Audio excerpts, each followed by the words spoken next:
দ্রৌপদী কেন নরক দর্শন করেছিলেন? মহাভারতের স্বর্গারোহণ পর্বে বলা হয়েছে, সশরীরে স্বর্গে প্রবেশের আগে দ্রৌপদীকে এক মুহূর্তের জন্য নরক দর্শন করতে হয়েছিল।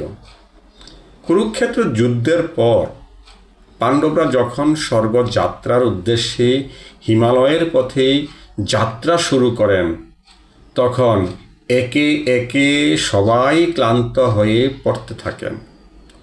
সবচেয়ে আগে পড়ে যান দ্রৌপদী। এব্রো থেব্রো পথে তার দেহ আর সহ্য করতে পারেনি।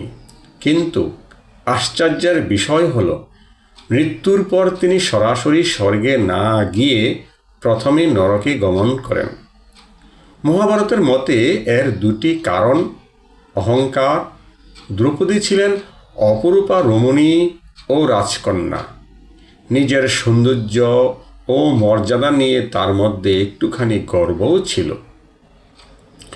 পক্ষপাতিত্ব। 5 স্বামী থাকা সত্ত্বেও তিনি অর্জুনকে সবচেয়ে বেশি ভালোবাসতেন বাকিদের তুলনায়। এই সামান্য মানবিক ত্রুটি তার স্বর্গযাত্রার বিলম্ব ঘটায়। নরক দর্শনের পরেই তিনি স্বর্গে প্রবেশের যোগ্য হন। কারণ ভুল স্বীকারই মুক্তির প্রথম ধাপ। মহাভারত সত্যি শেখায়, দেবতা ও ভুল করতে পারেন, কিন্তু সেই ভুলে বুঝে নেওয়াই প্রকৃত জ্ঞান।